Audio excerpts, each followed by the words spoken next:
Bismillahirrahmanirrahim.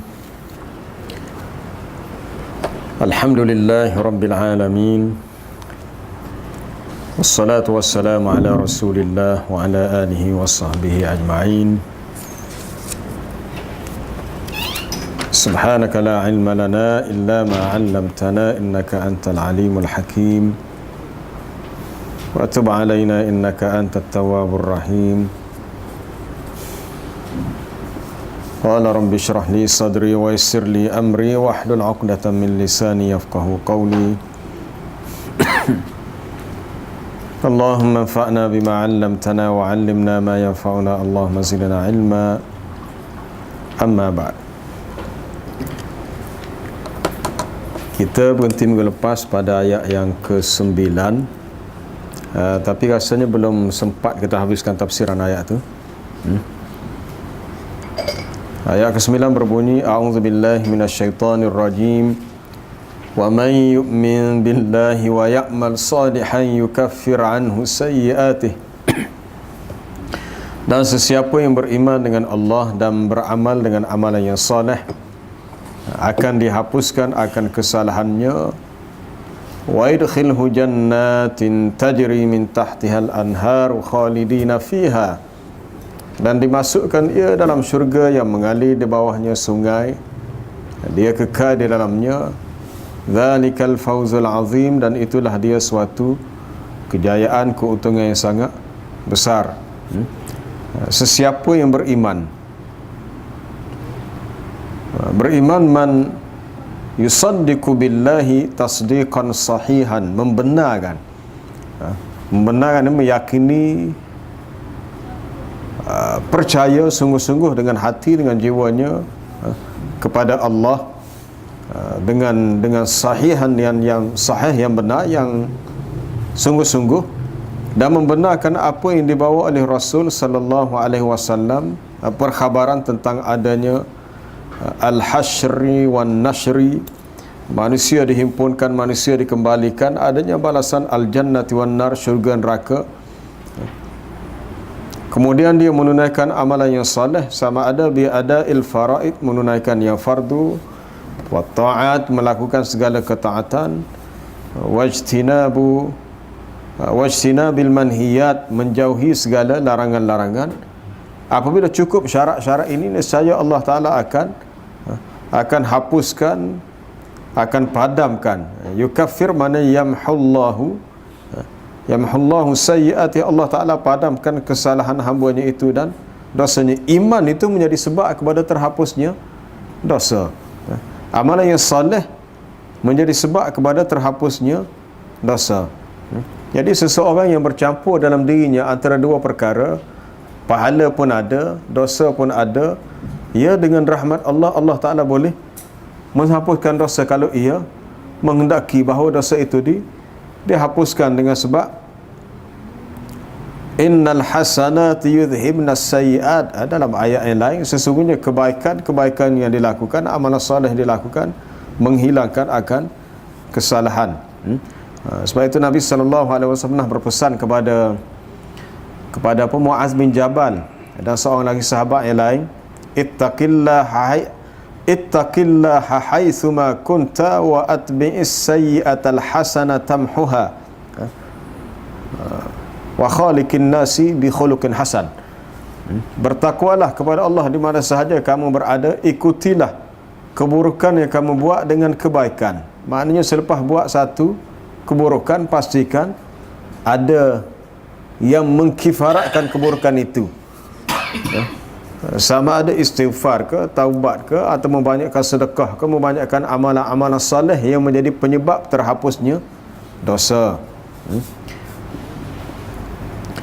Nescaya dimasukkan ia dalam syurga yang mengalir di bawahnya sungai-sungai. Maksudnya mengalir di bawah tempat kediaman penghuni syurga itu istana-istananya, kusuriha wa asjariha, dan pokok-pokok yang terdapat dalam syurga, adanya sungai di bawah itu. Mereka kekal dalamnya, makithina fiha 'ala dawam. Mereka berada dalamnya dalam keadaan sentiasa. Dawam, sentiasa, maknanya tidak ada tidak ada penghabisan bagi adanya. Tidak ada penghabisan, maknanya tidak ada pengakhiran, tidak ada penamat. Orang Kelantan kata tak ada suk dia. Kehidupan kita di dunia ni dia ada bidayah, ada nihayah, ada permulaan, ada pengakhiran. Begitu yang kita faham. Macam mana kita nak faham kehidupan dalam syurga? Khalidina fiha abadan, kekal selama-lama. Lama mana? Jadi lama mana tu nak cerita tak boleh. Sebab dia melibatkan tempoh satu masa yang tak tahu. Dia sebab ukuran masa di akhirat tidak sama dengan dunia. Ukuran di akhirat, satu hari di akhirat sama dengan 1000 tahun di dunia. Jangka masa sehari baru sehari. Jadi tempoh yang dikatakan kekal selama-lamanya sesuatu tempoh yang tak diketahui. Sama ada orang yang berada dalam syurga dengan kenikmatannya atau yang berada dalam neraka dengan seksanya. Mereka berada, kalau nikmat selamanya, kalau susah selamanya. Cuma kita nak cerita masa tu macam mana, sebab tak boleh nak fikir dengan logik akal. Sebab masa di akhirat tidak sama dengan ukuran masa di dunia. Dia melibatkan dua bentuk kedudukan yang berbeza. Masa tu Allah Ta'ala yang ciptakan. Jadi sifat abadiyatul jannah, kekekalan neraka, sifat kekekalan, berkekalan syurga neraka, adalah sabit dengan nas Al-Quran. Cuma nak dikatakan adakah terdapat penghujung, di situ menjadi suatu perbahasan di kalangan ulama, sebab dikaitkan dengan ayat dalam surah Hud. Dalam surah Hud, wa ammal ladzina su'idu, adapun orang-orang yang bahagia, maksudnya ahli syurga, fa fil jannati khalidina fiha, mereka itu berada dalam syurga, kekal di dalamnya, ma damatis samawati wal ardu illa ma syaa rabbuk, selagi kekal adanya langit dan bumi, kecuali kalau apa-apa yang Tuhan kamu kehendaki. Jadi perbezaan di situ, ulama berbeza tentang illa tu, kecuali tu adakah dipanggil illa tu al-istisna al-munqati' atau al-muttasil. Disebut kekal dalam syurga selama-lamanya selagi ada langit dan bumi, kecuali kalau Tuhan kehendaki. Kalau Allah Ta'ala kehendaki bahawa ada penamat bagi adanya, di situ jadi suatu perbahasan yang khusus di kalangan ulama berhubung dengan tafsir ayat itu. Cuma kita faham di sini apabila disebut khalidina fiha ataupun khalidina fiha abada, menggambarkan jangka masa yang lama. Lama yang kita sebut selama-lamanya. Itu kita tak boleh nak fikir, sebab lepas tu tidak ada lagi kematian. Dalam syurga tidak ada kekal, dengan maksud tidak ada pengakhiran, tidak ada kematian. Sebab kalau di dunia berakhir kita hidup di dunia sebab mati. Kalau tak ada mati belah mana? Tak ada mati. Tak ada mati maknanya hidup. Tapi dia tidak akan berlaku begitu, sebab sifat tabiat kehidupan manusia di dunia, dia akan berakhir dengan mati. Adapun syurga, la yazuquna fiha al-mauta illa al-mautatal ula wa waqahum azabal jahim, mereka tidak merasai dalam syurga itu kematian kecuali mati yang pertama, mati semasa di dunia, dan Allah Ta'ala pelihara mereka daripada azab api yang menyala-nyala.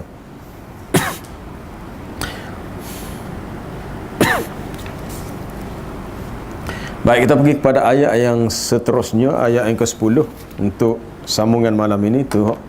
Ayat 9 tadi kita sambung untuk ayat minggu lepas. A'udzu billahi minasy syaithanir rajim. Bismillahirrahmanirrahim.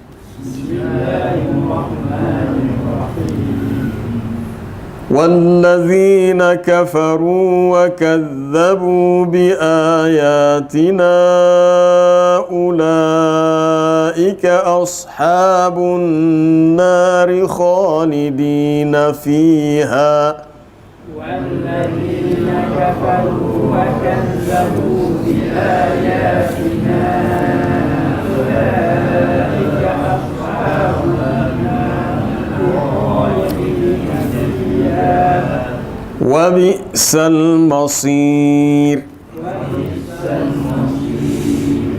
Ma asaba min musibatin illa biiznillah.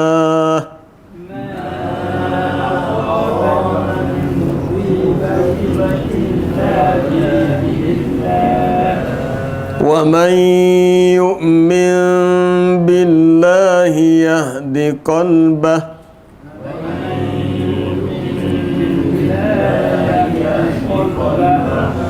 Wallahu bikulli syai'in alim.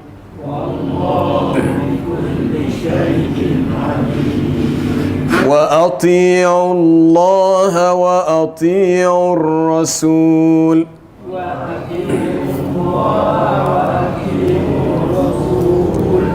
فإن توليتم فإنما على رسولنا البلاغ المبين.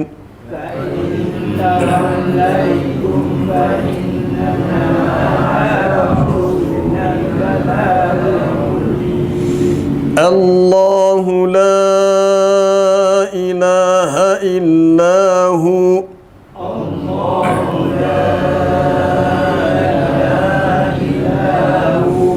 وعلى الله فليتوكل المؤمنون.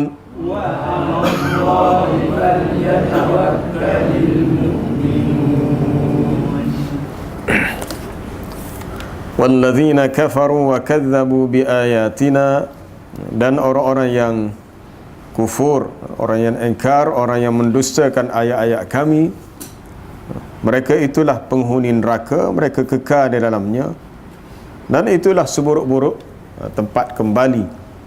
Ma asaba min musibatin illa biiznillah. Tidaklah menimpa kamu, tidaklah menimpa daripada sesuatu musibah, daripada sesuatu musibah, kesusahan, kecuali dengan izin Allah. Apa sahaja yang menimpa daripada musibah berlaku dengan kehendak Allah. Wa may yu'min billahi yahdi qalbah. Dan sesiapa yang beriman dengan Allah, nescaya diberi petunjuk kepada hatinya, dan Allah Ta'ala mengetahui akan setiap sesuatu. Wa ati'ullah wa ati'ur rasul, ta'alah kepada Allah dan ta'alah kepada Rasul. Fa in tawallaitum, maka sekiranya kamu berpaling, yakni tidak mahu mentaati Allah dan Rasulnya, fa innama ala rasulinal balagul mubin, maka bahawasanya menjadi kewajipan kepada Rasul hanyalah al-balagul mubin, menyampaikan dakwah yang terang, yang jelas. Allahu la ilaha illahu, Allah tiada Tuhan melainkan Dia, tiada Tuhan yang berhak disembah melainkan Dia, dan kepada Allah jugalah berserahnya orang-orang yang mukmin, yang beriman. Dalam ayat sebelumnya, ayat ke-9, balasan bagi orang beriman dalam syurga. Sebaliknya, ada pun orang-orang yang kafir, yang kufur, yang engkar, yang mendustakan ayat-ayat Allah, mereka akan menjadi ashabun nar, penghuni neraka. Apakah yang dikatakan kafaru, kufur? Kufur maknanya jahadu, engkar, kerana ta'annutan, dan juga istikbaran, kerana degil dan juga takabur ataupun membesarkan diri. Tidak ada sebab untuk manusia engkar, kufur kepada Allah, padahal sudah terang jelas bukti-bukti kebenaran itu yang dibawa oleh Rasul yang ditutuskan kepada mereka. Maka sesiapa yang memilih untuk kufur, perkataan kafar kufur ni maknanya tutup. Apabila seseorang itu engkar kepada Allah, maka terhapuslah segala kebaikan yang dia buat. Sebab tu orang-orang kafir, apa sahaja kebaikan dia buat di sisi Allah tidak dikira adanya thawab, adanya ujur, adanya ganjaran pahala, sebab sudah tertutup. Sebab tu orang Arab, dia istilah kafir, dia ada dua maksud. Kafir dengan maksud orang yang kufur, orang yang ingkar, isim fa'il. Kafir juga dengan maksud Orang yang hijrah dia menutup. Biasa petani bila dia tanam pokok sayur-sayur, dia punya benih tanaman tu akan di kambus dalam tanah, tutup. Lepas tu disiram dengan air sampai masa benih tu akan bercambah lah, keluar pokoknya. Maka dalam bahasa Arab juga petani juga disebut al-kuffar. Bukan al-kuffar dengan maksud orang kafir. Dalam Quran dia ada dua perkataan kuffar dengan maksud orang kafir, kuffar dengan maksud petani. Asalnya perkataan kafara. Ya ayyuhan nabiyyu jahidil kuffar wal munafiqin waghluz alaihim. Wahai nabi, berjihadlah melawan orang-orang kafir dan orang munafik. Tapi dalam ayat tentang sifat dunia, i'lamu annamal hayatud dunya la'ibun wa lahwun. Ketahuilah kehidupan dunia adalah permainan dan sekadar untuk suka-suka berhibur, sekadar wazinah perhiasan, wa tafakhurum bainakum, berbangga-bangga sesama kamu, wa takatsurun fil amwali wal aulad, kamu saling membanyakkan akan harta dan anak pinak. Perbandingan kehidupan dunia kamasali ghaisin a'jabal kuffara nabatuh, seperti air hujan yang mana tanaman yang tumbuh dengan sebab turun air hujan itu mengkagumkan petani-petani. Kufar di situ maknanya az-zurra, petani. Kama sali ghaisin a'jabal kuffar nabatuhu. Kita kata bagaimana bahasa Arab itu dua kalimah yang kalimah yang sama tetapi membawa dua makna yang berbeza. Dua makna yang berbeza. Sebab asalnya kafara maknanya ghatta, tutup. Rita tutup juga. Waja'alna ala qulubihim akinnah, kami jadikan pada hati mereka ada penutup. Penutup makna autiyah. Jadi kafara kufur ni maknanya tutup. Sebab itu apabila Allah Ta'ala hapuskan dosa tu, makna dosa tu sudah ditutup. Kaffarallahu anhum sayyiatihim, Allah Ta'ala kifaratkan, makna sudah tutup segala kesalahan mereka. Itu bahasa Arab tu kalau kita silap baca antara yang bersabdu dengan tak bersabdu, berubah makna. Kaffarallahu anhum, Allah Ta'ala hapuskan kafara. Tapi tak boleh baca kafara kufur, tak boleh. Wa man kafara fala yahzun ka kufruh, sesiapa yang kufurlah ia, engkarlah dia kepada Allah, maka janganlah keengkaran, kekufuran mereka itu menduka citakan kamu ya Muhammad. Jadi orang-orang yang kafaru merujuk kepada semua yang kufur. Ulama mengatakan kafaru termasuklah syaitan. Walillazina kafaru bi rabbihim azabu jahannam wa bi'sal masir, dalam surah Al-Mulk dan surah Tabarakalladzi. Bagi orang-orang yang kufur, yang engkar kepada Tuhan mereka, disediakan azab neraka jahanam. Walillazina kafaru tu bukan saja untuk manusia, termasuk minasyayatin wa ghairihim, dari kalangan syaitan-syaitan, jin dan juga selain mereka, termasuk manusia. Manusia pun ada juga yang disebut sebagai syaitan di kalangan manusia dan syaitan di kalangan jin, yang kufur kepada Allah, maka dia termasuk dalam istilah wallazi nakafaru. Kemudian satu lagi, wa kadzabu bi ayatina, dan mendustakan ayat-ayat kami. Maksudnya tidak mahu mempercayai, beriman dengan ayat-ayat Allah, menolak ayat-ayat Allah Ta'ala. Sama ada ayat dalam bentuk ayat Quran, ayat yang makruah, ataupun ayat kauniyah. Kauniyah ni ayat-ayat yang kita dapat lihat tanda kekuasaan Allah di sekeliling kita.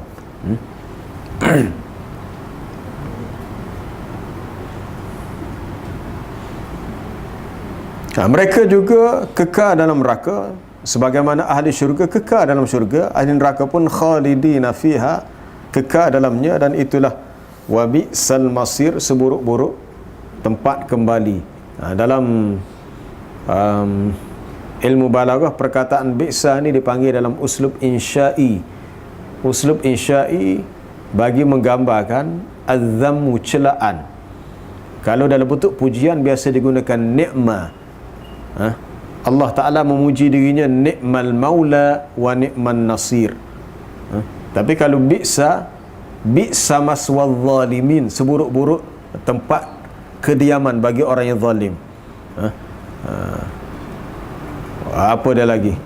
Bi'sal masir. Bi'sal masir maknanya bi'sal marji', seburuk-buruk tempat mereka kembali adalah menuju ke neraka. Ma asaba min musibatin illa biiznillah. Tiadalah menimpa daripada sesuatu musibah itu kecuali berlakunya ia dengan izin Allah. Ayat ni sama dengan ayat dalam surah At-Taubah, berhubung dengan kisah Nabi pergi ke medan peperangan Tabuk. Kullan yusibana illa ma kataballahu lana huwa maulana. Katakanlah, tidaklah sekali-kali menimpa kami daripada sebarang musibah kecuali apa yang telah Allah Ta'ala tentukan. Lan yusibana illa ma kataballahu lana. Allah Ta'ala tentukan dengan izinnya dia kehendaki berlaku musibah itu, maka akhirnya dia berlaku. Maknanya sesuatu musibah tu kalau Allah Ta'ala kehendaki, dia akan berlaku. Yalah, cuma memang kita tak mahulah berlaku musibah ni. Tidak ada orang yang menyukai berlaku sesuatu musibah. Dalam surah Al-Hadid yang telah pernah kita baca sebelum ni, ma asaba min musibatin fil ardi wala fi anfusikum illa fi kitabim min qabli an nabra'aha. Tidak ada menimpa sesuatu musibah sama ada di atas muka bumi ataupun pada diri kamu kecuali musibah itu sudah ada dalam kitab, sudah ada di Lauh Mahfuz sebelum Allah Ta'ala menciptakan makhluknya, sudah tertulis. Tetapi itu yang ditulis. Tapi kalau Allah Ta'ala kehendaki untuk diubah supaya tidak berlaku musibah, maka dia boleh berubah. Maknanya tertakluk kepada keizinan Allah. Jadi kita keluar daripada rumah contohnya supaya tidak berlaku sebarang kesusahan, kita membaca Bismillahi tawakkaltu ala Allah. Kita menyatakan penyerahan tawakal kita kepada Allah, supaya apa-apa perkara buruk yang mungkin berlaku tidak akan berlaku. Kalau sudah ditentukan akan berlaku, kita meminta kepada Allah, doa ni menjadi penyebab kepada terpadam sebarang musibah. Tapi kalau berlaku juga, kita terima dengan redha. Kita terima dengan redha walaupun terasa berat. Walaupun terasa berat, sebab itu adalah suatu ujian. Dan setiap ujian yang berlaku ada hikmah. Tidaklah menimpa suatu musibah kecuali dengan izin Allah. Inna kullama yusibul insan min khairin aw syarrin. Sesungguhnya setiap apa yang menimpa manusia daripada kebaikan dan juga keburukan, fahuwa biqada'illahi wa qadarihi. Semuanya dengan qada dan qadar daripada Allah. Qada suatu ketentuan dan perlaksanaan yang Allah Ta'ala telah tetapkan dari segi hukum qada dan qadarnya.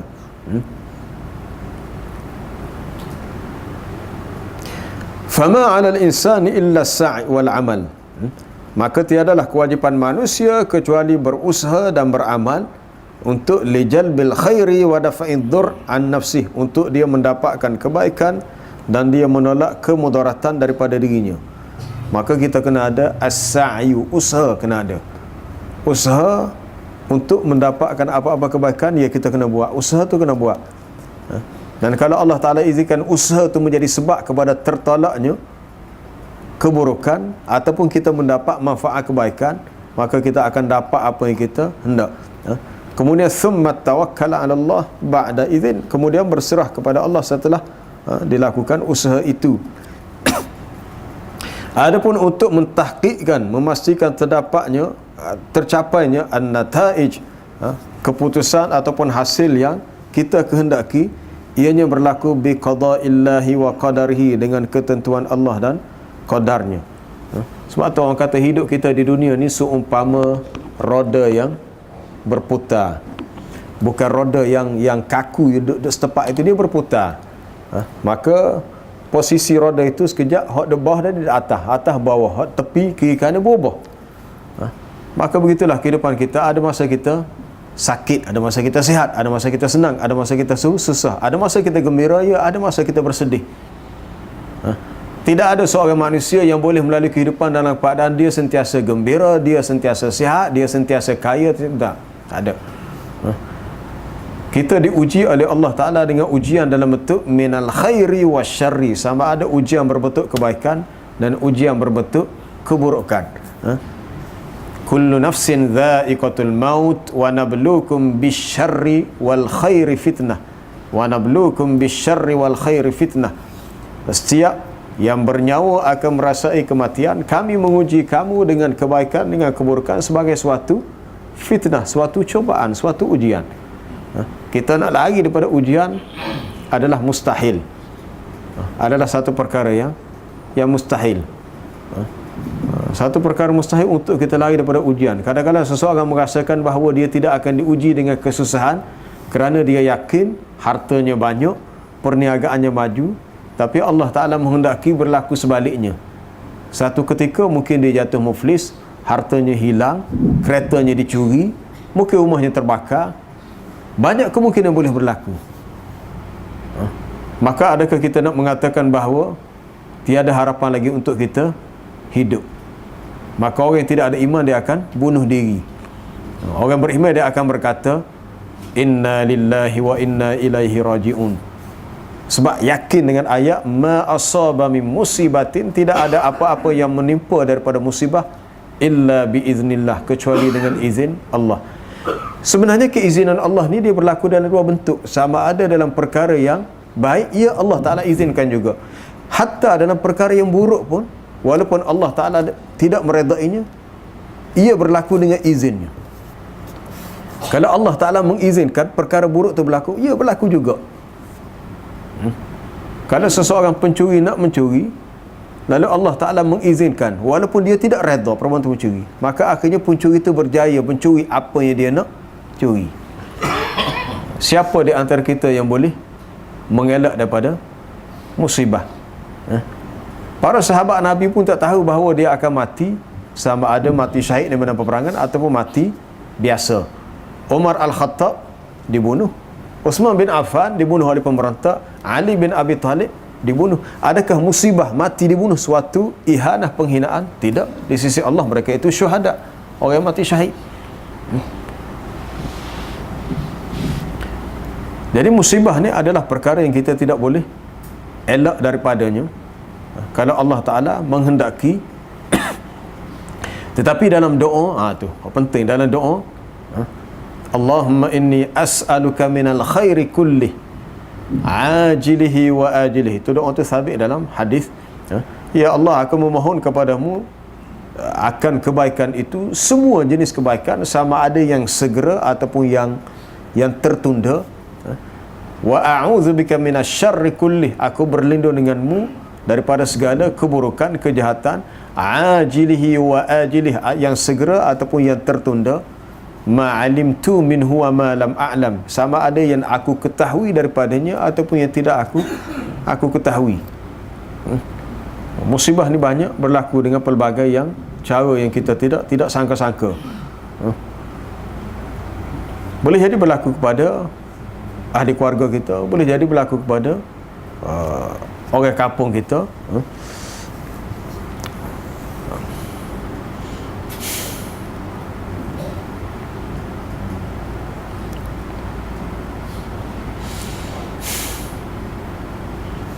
Wa man yu'min billahi yahdi qalbah, dan sesiapa yang beriman kepada Allah, nescaya dia beri petunjuk kepada hatinya.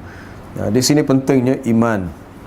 Orang yang beriman kepada Allah, yakin dengan Allah, hatinya akan mendapat hidayah. Yakni maknanya yahdi qalbahu lil yakin, diberi petunjuk kepada hatinya untuk yakin. Yakin apa dia? Yakin lalu dia mengetahui annama asabahu lam yakun liyukhti'ahu wa ma akhta'ahu lam yakun liyusibahu. Ini dia petik pada satu ada hadis yang berkaitan dengan persoalan qada dan qadar. Seorang sahabat, apa nama dia terlupa dah, Allah Akbar, apa Ubadah As-Samit, apa berpesan kepada anaknya, dia kata, ketahuilah kamu tidak dikira mati dalam keadaan beriman. Rasulullah pernah beritahu aku, kata sahabat tu kepada anaknya, sehinggalah kamu mati dan kerana kamu yakin bahawa apa yang menimpa kamu bukanlah apa yang menimpa kamu lam yakun liyukhti'ahu, tidaklah dia akan dia tidak ada ia tersasar. Apa yang menimpa itu pasti akan menimpa, dia tidak akan terbabas ke tempat lain. Dan apa yang akhta'ahu lam yakun liyusibahu. Apa yang tidak menimpa kamu, maka dia tidak akan mengenai kamu.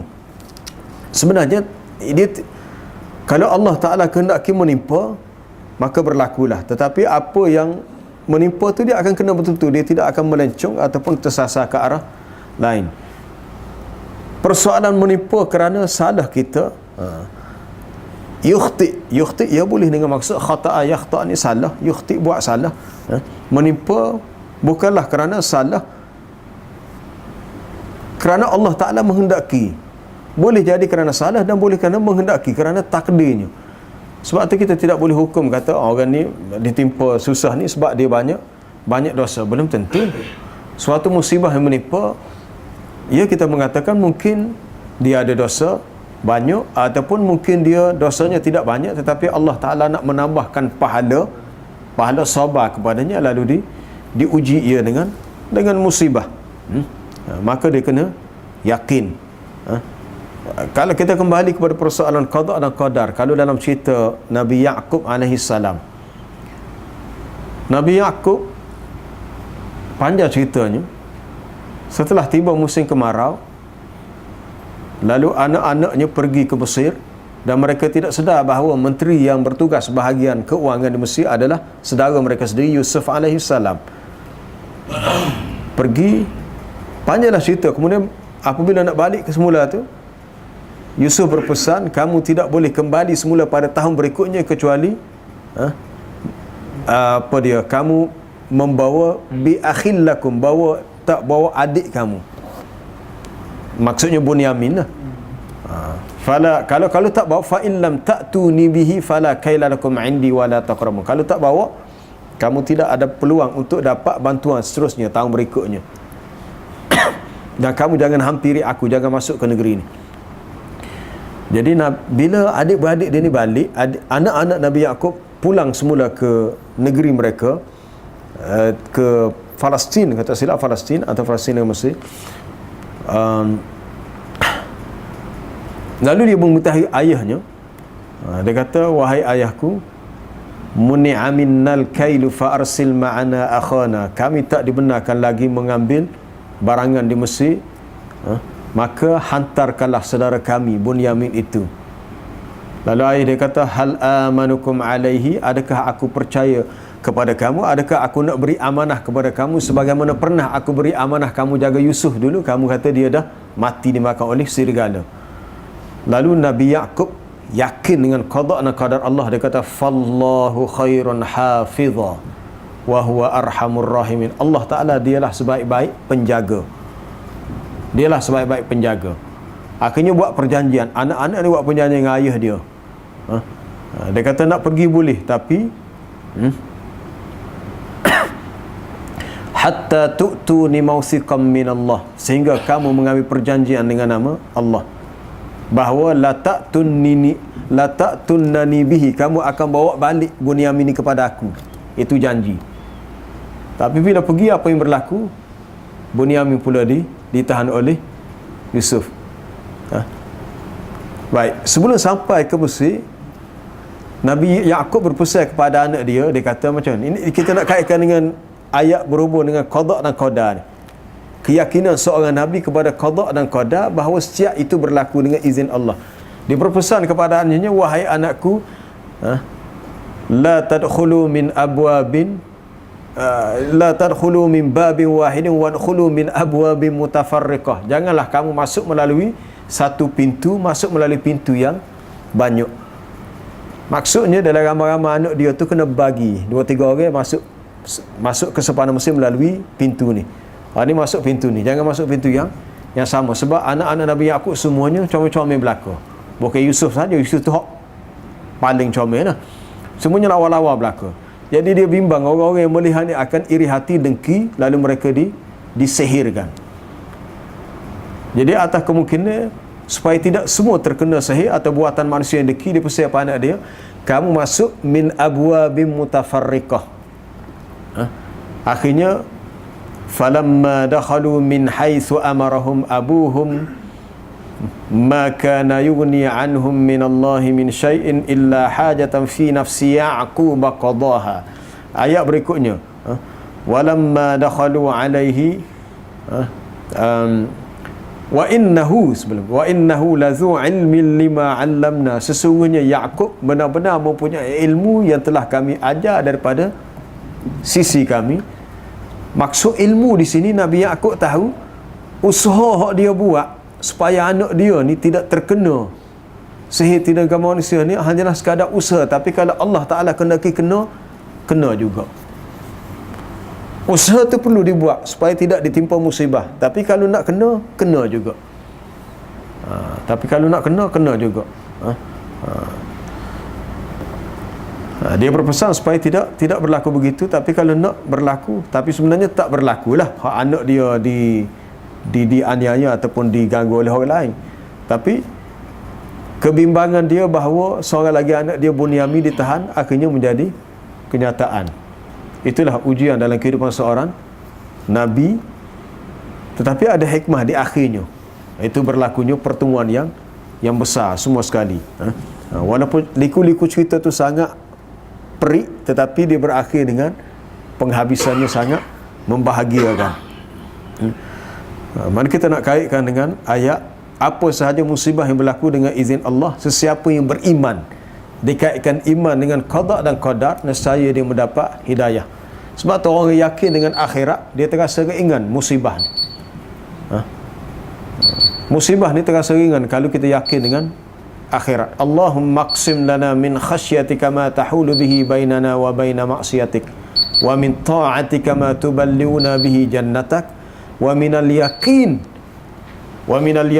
ma tuhawwinu bihi alaina masaibad dunya. Berikan kepada kami ataupun bahagikan kepada kami rasa keyakinan. Sebab maksud beri hidayah kepada hati itu beri hidayah mendapat yakin. Berikan kepada kami ya Allah minal yaqin ma tuhawwinu bihi, yang menyebabkan terasa ringan oleh kami masaibad dunya, segala musibah di dunia. Kita mendapat musibah tapi terasa ringan musibah itu dengan sebab kita yakin adanya kebaikan yang kita akan terima di akhirat kalau kita redha dan sabar dengan musibah itu. Sebab tu orang kata kita melihat kita susah, kita melihat kita payah, orang lain payah lagi pada kita. Amba pun rasa sedih baca khabar ini. Kapal mana di Kota Baru ni juga. Bulan 5 baru ni seorang ada suri rumah tangga beritahu suami dia kemalangan balik kerja, akibat kemalangnya saraf jadi tak boleh gerak, lumpuh, terlantar 2-3 bulan, menyebabkan si isteri pun tak boleh kerja, tangguh anak lagi, piti tak ada lagi, suami sakit lagi, musibah. Jadi menjadi ujian kepada orang keliling dia yang tahu untuk bantu. Ujian. Ada hamba-hamba Allah yang kita jumpa, dia tidak lagi boleh melihat. Dulu dia melihat, sekarang dia sudah buta. Apa? Dia kata dia mengidap penyakit kencing manis kronik. Allah Ta'ala tarik mata dia, tarik penglihatan. Dulu mata boleh melihat, sekarang tak boleh melihat. Kalau daripada awal lagi tak nampak, lain cerita. Ni dulu boleh melihat, maka dia boleh merasakan berbezanya hidup antara hidup ketika boleh melihat dengan tak boleh melihat. Kalau nak tahu, terus ambil kain, kita tutup, ambil sejai je tutup dia dalam rumah, tak usah pergi luar, dalam rumah. Kita kata rasa payah ni hidup dekat dalam mata tidak melihat, nak pergi bilik air payah, nak pergi dapur payah. Kita kita berhajat kepada bantuan orang lain, nak minum air kena suruh orang lain. Tapi kalau orang tu boleh sabar dengan musibah yang berlaku,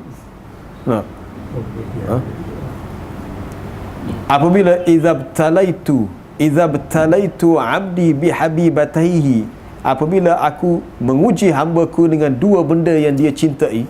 Maksud dua tu ialah dua biji matanya, akhirnya dia buta. Lalu fasabara, dia sabar dengan musibah ini, musibah jadi buta. Awattuhu minhuma aljannah, aku gantikan kesabaran dia dengan syurga.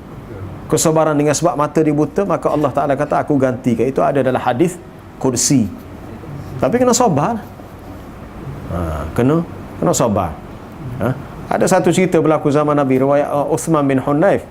Ja'a rajulun a'ma, datang seorang lelaki buta kepada Nabi.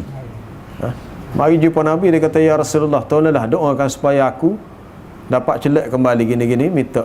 Nabi pun ajar berdoa gini-gini, dia pun ambil air semaya berdoa. Akhirnya mata dia dapat melihat. Sebab dia minta nak gitu. Mari pula seorang orang lain, seorang wanita yang lain pula gitu juga. Dia kata dia buta. Nabi kata, kalau kamu nak, aku boleh doakan untuk kamu, tetapi kalau kamu bersabar, maka sabar itu baik bagi kamu dan kamu mendapat syurga. Tak apa, dia kata, aku sanggup untuk bersabar dan terima ujian ini dengan hati yang terbuka sebab nak ke syurga. Jadi setara tu diuji dengan ujian yang berat. Mungkin kita tidak sampai setara tu. Kita tidak sampai setara tu. Kehidupan ni boleh berlaku, boleh berubah.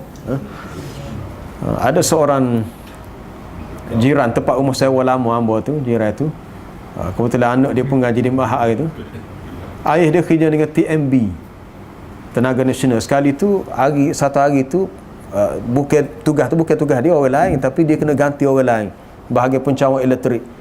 Dia dah tutup dah suih tu, tempat voltan tinggi lah, terkena kejutan elektrik. Tapi tak mati, cuma baru bahagian badan bawah dia ni masuk sehingga tak boleh diselamatkan. Doktor kena potong, memang tak ada atas pada lutut ni kena kerak sepuluh kecil mani dalam masa sekelip mata kena gitu. Tapi sekarang ni dah tahun-tahun dah terpaksa pakai kaki palsu, boleh jalan kaki palsu. Kita jumpa dia pun okey, dia boleh berterima dengan hati tu, bukan tak ada. Mungkin bukan semua orang boleh begitu, kita kata dah. Mungkin ada orang boleh terima, mungkin tidak semua orang boleh terima musibah. Sebab musibah ni dia akan berlaku dalam hidup dan kita tidak boleh sangka bagaimanakah bentuknya. Jadi kena yakin dengan Allah, minta Allah Ta'ala bagi kekuatan kepada kita untuk kita berdepan dengan ujian daripadanya. Wallahu bikulli syai'in alim, dan Allah Ta'ala mengetahui akan setiap sesuatu.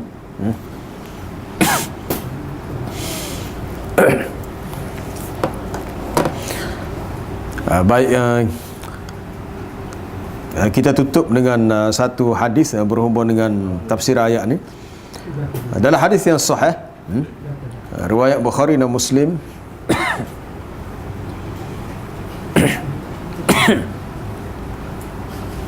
ajaban li amril mu'min, ataupun ajaban lil mu'min, sangat ajaib urusan orang mukmin.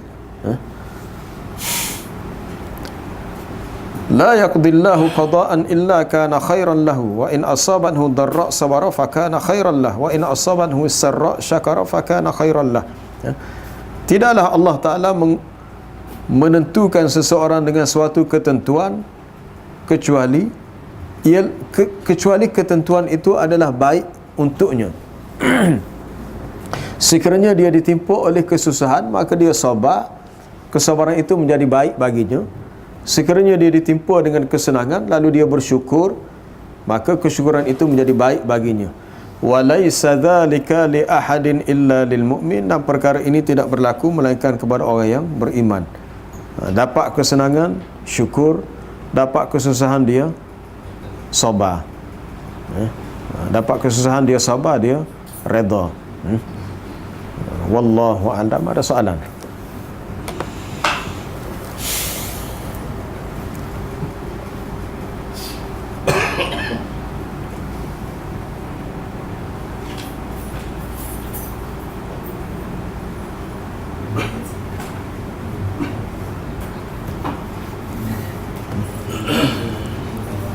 Ada soalan? Tak ada.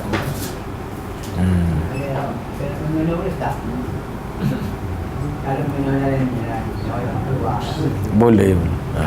Jangan panjang-panjang, ringkas sudah. Boleh.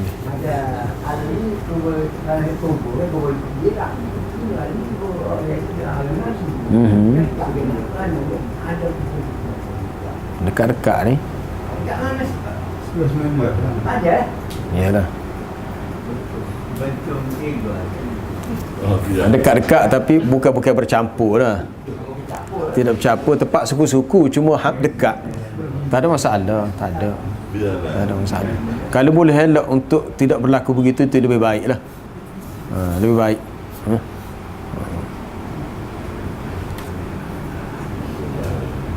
Sebab kubur orang kafir ni kubur tempat dijatuhkan laknat.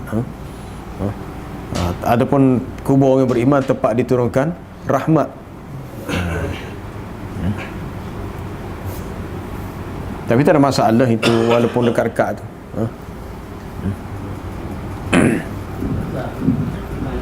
Ya. Ya.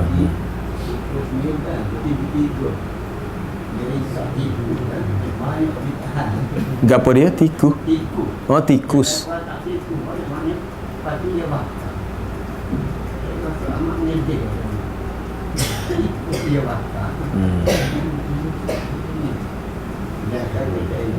Dia mungkin gini, mungkin dari segi langkah untuk mengelak daripada berlaku jangkitan penyakit. Itu. Dia tak boleh bakar kalau makhluk tu masih hidup. Masih hidup. Pernah berlaku satu perjalanan pulang tu bila seorang sahabat berhenti satu tempat digigit oleh semut. Kalau kita agak semut gatal lah. Baju pasari dia ada yang membakarnya.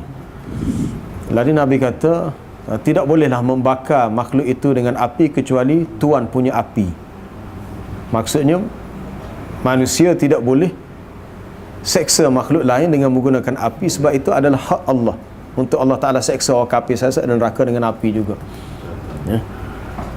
Tapi kalau dalam kes tadi, tikus tu mati dah. Tapi mungkin kita melihat dari sudut cara kawalan penyakit yang lebih berkesan supaya benar-benar tidak berjangkit kepada orang lain, ialah dengan cara dibakar. Mungkin itulah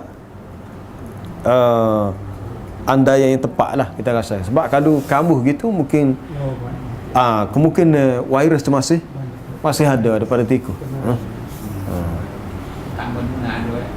Ya.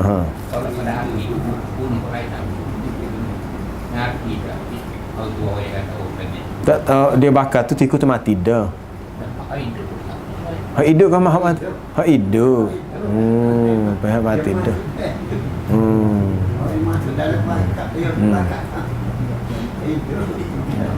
Dia tikus ni orang cerita senang lah nak mati dia.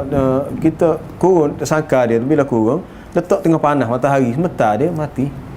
Itu lebih baik daripada kita ada setengah orang tu dia rendah dalam air mati, itu seksa dia mati. Tak boleh juga, tak boleh. Dia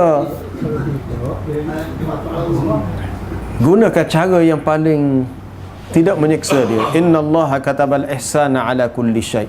Allah Ta'ala telah mewajibkan kita berbuat ihsan pada semua benda. Itu idza qataltum fa ahsinul qitlah. Selain orang kata seksa dia lambat nak mati. Caranya tak tengah panas dia cepat. Tak tengah panas mata dia jadi tubik mata berair mulut mati. Mana lebih mengurangkan seksa bagi dia. Iaitu Nabi kata idza qataltum fa ahsinul qitlah. Bila kamu membunuh, bunuhlah dengan cara baik. Maksud dengan cara yang cepat mematikan dia, tidak menyeksa dia. Tapi dengan cara api sebenarnya tak ada hadis yang melarang tu. Ada memang. Memang ada hadis melarang. Kecuali kalau dia mati dah tepat dia mati. Mungkin cara paling baik guna racun lah.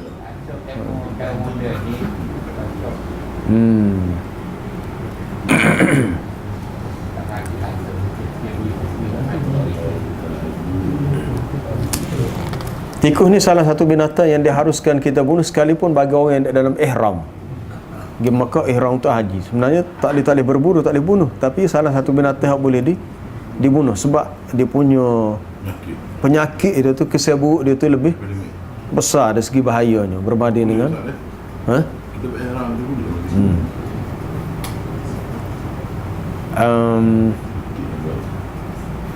Ada lagi hak lain bukan tikus sajalah. Al-hada'ah, burhulang apa adalah. Al-kalbul aqur, anjing liar. Al-aqrab, kada jengking. Ada jengking. Apa ada lagi? Tak ingat. Ada 5 perkara.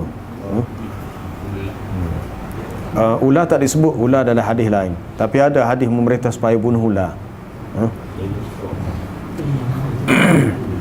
Wallahu a'lam. Subhanakallah bihamdika asyhadu an la ilaha illa anta astaghfiruka wa atubu ilaik.